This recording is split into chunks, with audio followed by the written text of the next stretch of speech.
सरगम बेटी, आरती का समय हो गया है, आओ। बेटा, तुम्हें भी सरगम के साथ आरती करनी है।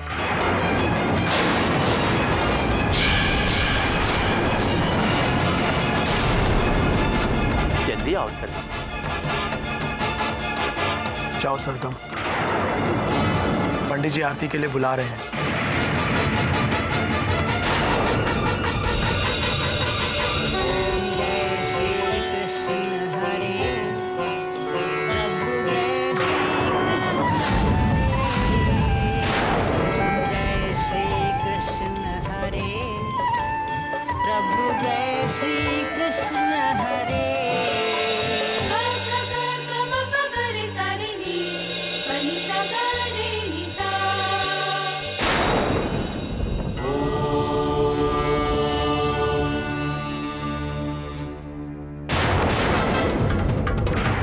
सरगम, तुम ये क्या कर रही हो? तुम अमन के साथ इस तरह पूजा नहीं कर सकती, नहीं कर सकती। गुरुजी, मुझे माफ कीजिएगा, पर मुझसे ये पूजा नहीं होगी।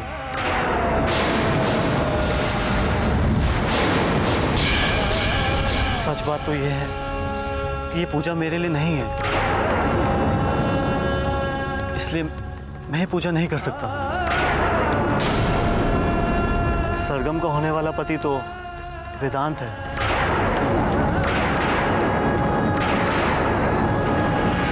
मैं नहीं, इसलिए इस पूजा का हक सिर्फ और सिर्फ वेदांत का ही बनता है।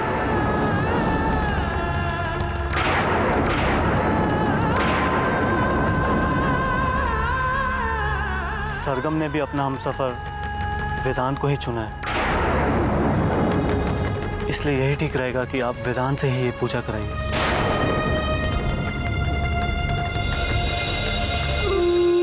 मुझे माफ कीजिएगा भगवान, मेरा इरादा आपका अपमान करने का नहीं था,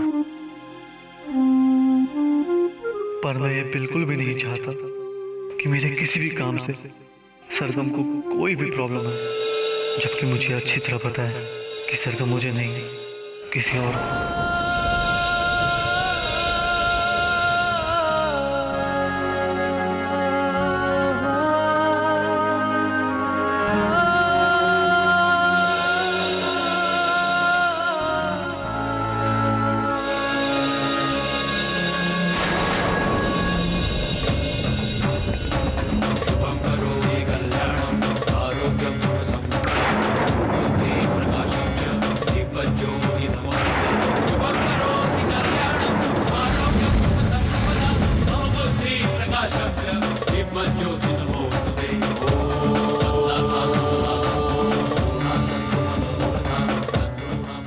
जाओ वेदांत,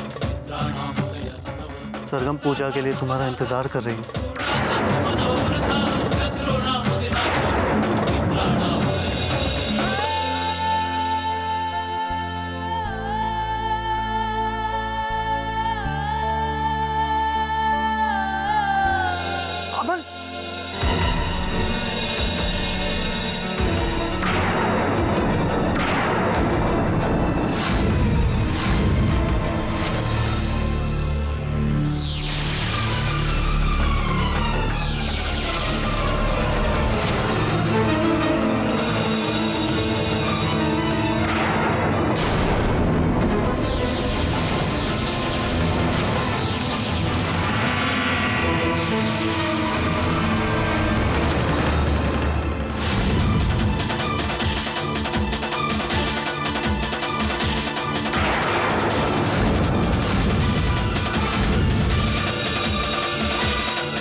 क्या हुआ? ये तो अपशगुन है। ईश्वर की इच्छा के विरुद्ध कुछ भी नहीं होता।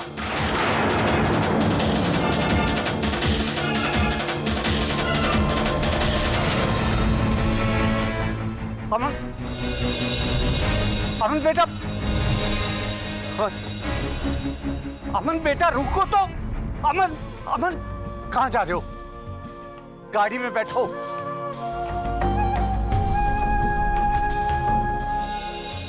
कम।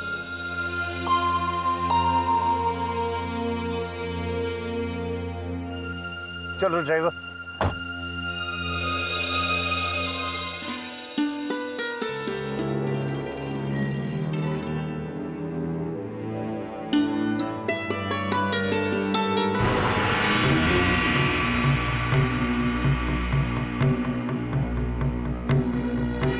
अरे वेदांत बेटा, कैसे हो?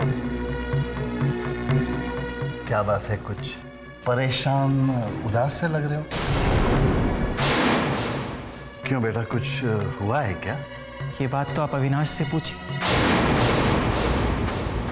अविनाश बेटा, क्या हुआ? ये क्या कह रहा है?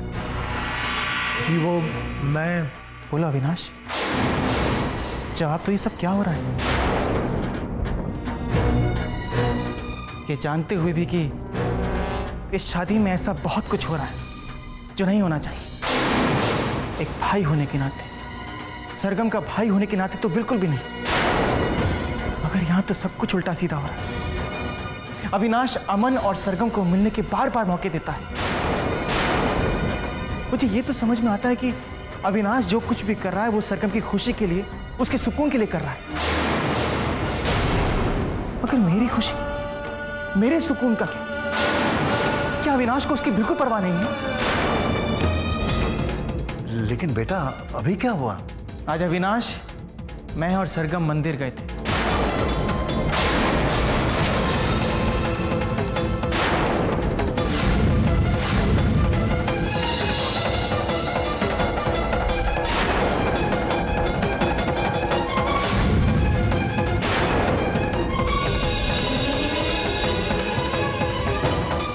जाओ सरगम, पंडित जी आरती के लिए बुला रहे हैं। सरगम को होने वाला पति तो वेदांत है, मैं नहीं। इसलिए इस पूजा का हक सिर्फ और सिर्फ वेदांत का ही बनता है।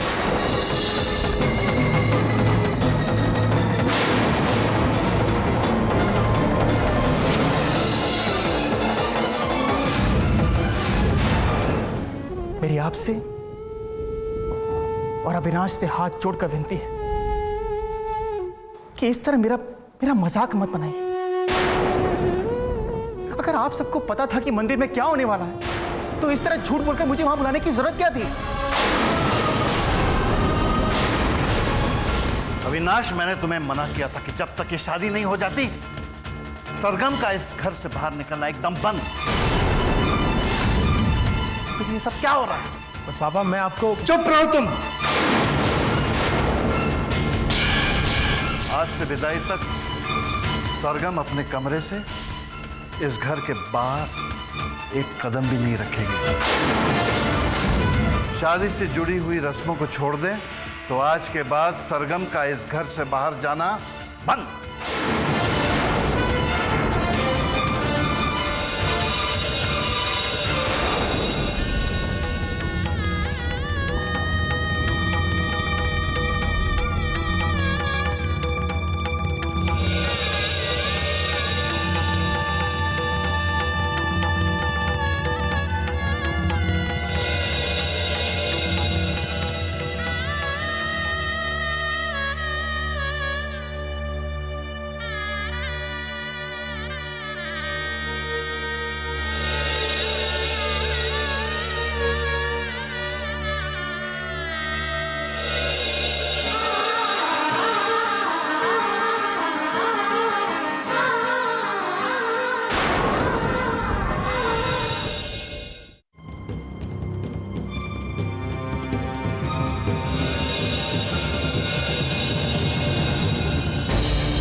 रिलैक्स रिलैक्स रिलैक्स बेटा। Oh my God, pulse rate में बहुत ज्यादा हो गया। ड्राइवर जल्दी। Oh my God.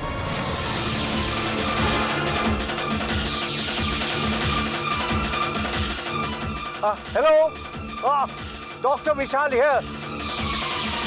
आप लोग इमरजेंसी रेडी रखिए इमीडिएटली। भार्गव, विशाल बोल रहा हूँ। देखो, अमन को फिर से अटैक पड़ा है। यू डोंट वरी, चिंता की बात नहीं है, मैं उसे हॉस्पिटल लेके जा रहा हूँ। रिलैक्स बेटा, relax relax relax.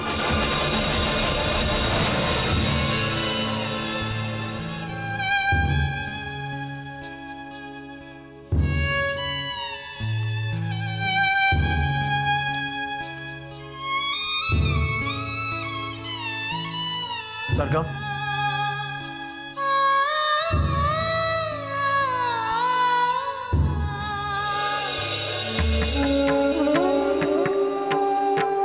I am sorry.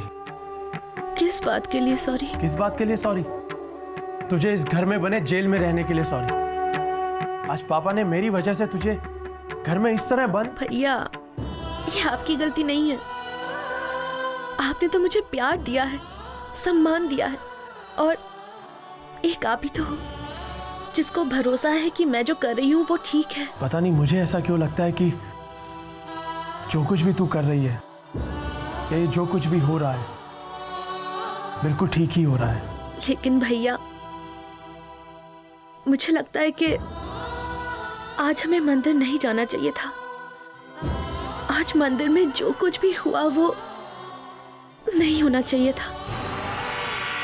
ये सब मेरी गलती है, मेरी नासमझी की वजह से हुआ है। मुझे लगता है कि अब मुझे मान लेना चाहिए कि वेदांत ही मेरा भविष्य है, इसलिए तो हमारी शादी हो रही है।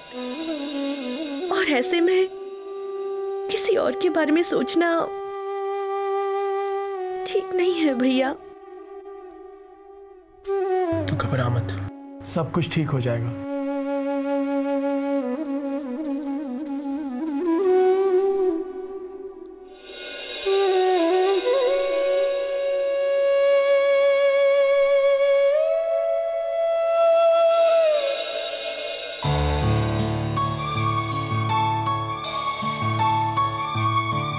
ठीक किया अमन, बिल्कुल ठीक किया। पर इसके बाद मैं तुम्हारे सामने कैसे आऊंगी? इसके बाद मैं तुमसे क्या कोई उम्मीद रख पाऊंगी कि तुम मेरे साथ कभी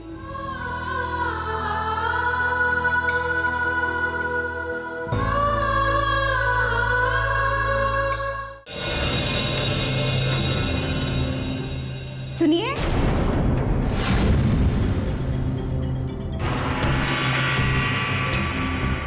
आप तो अपनी छड़ी लिए बिना ही जा रहे थे, और वैसे आप इतनी जल्दबाजी में जा कहाँ रहे हैं?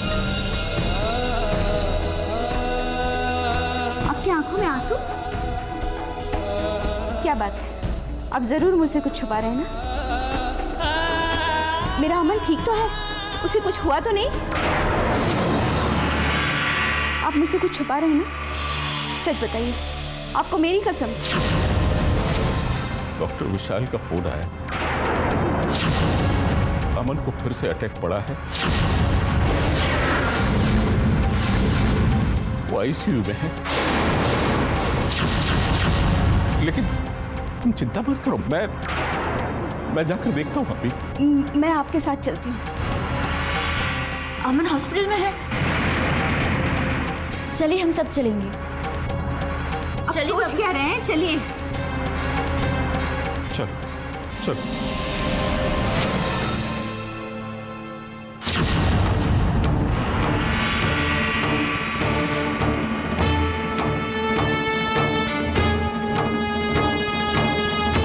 भाई साहब, क्या हुआ अमन? कैसा है अमन? इस वक्त मैं सिर्फ इतना बता सकता हूँ कि उसको ट्रीटमेंट दे दिया गया है, लेकिन इस बार मैंने पहली बार ये नोटिस किया है कि उसकी मूवमेंट्स अनईजी थे। Restless small movements. एनीवेज, मैंने उसे ट्रैंकुलाइजर दे दिया है, अब वो सो रहा है। आप लोग अगर चाहें तो थोड़ी देर में उसे मिल सकते हैं। एंड माइंड यू, उसके सामने कोई भी सरगम का जिक्र नहीं करेगा, क्योंकि सरगम का जिक्र आते ही वो डिप्रेशन में जा सकता है, और डिप्रेशन में जाने से शायद वो अपना मानसिक संतुलन भी खो बैठे। आपने सब कुछ तो बता दिया डॉक्टर साहब, पर अब तक ये नहीं बताया कि आखिर अमन को इतना पैनिक अटैक बढ़ा कैसे। मैं उसे मंदिर ले गया था क्योंकि सरगम अमन को मिलना चाहती थी। मंदिर में ये दोनों मिले भी। फिर अचानक अमन को एक जबरदस्त दौरा पड़ा। ये सरगम भी ना एक दिन अमन को पागल बनाकर ही छोड़ेगी। भाई साहब, अब हमें तो हमेशा बताते रहते हैं कि अमन को हमें ये बताना चाहिए, वो नहीं बताना चाहिए, ये करना चाहिए, वो नहीं करना चाहिए, लेकिन जब आपकी बारी आती है तो आप सब कुछ भूल जाते हैं। मुझे बोलने दीजिए, क्या जरूरत थी अमन को मंदिर में ले जाने की, सरगम से मिलवाने की? बताइए। देखिए भाभी जी, अमन और सरगम एक दूसरे से बेपनाह मोहब्बत करते हैं और उसका डॉक्टर होने के नाते मैंने सिर्फ वो किया जो मेरे तजुर्बे ने मुझे सिखाया।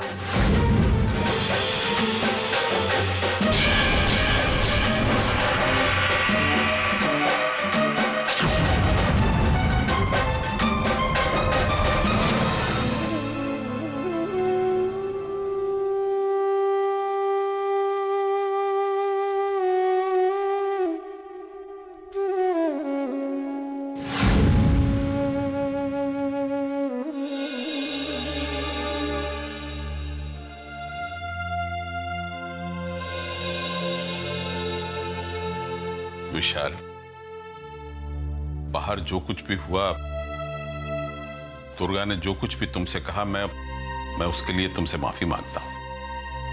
सॉरी यार। सॉरी की बात नहीं है, ये एक पेशेंट की जिंदगी का सवाल है।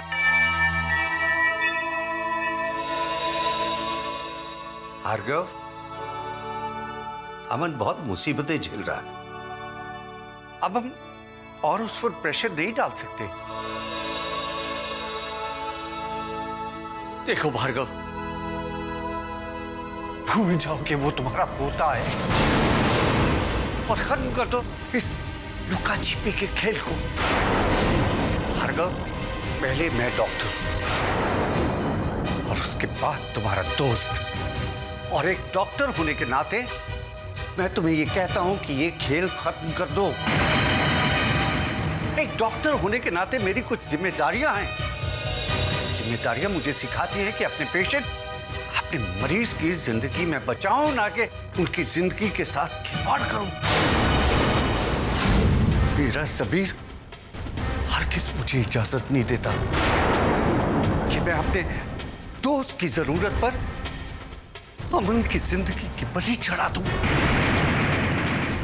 इसलिए मैं आज इसी वक्त इस खेल को हमेशा के लिए खत्म कर दूंगा।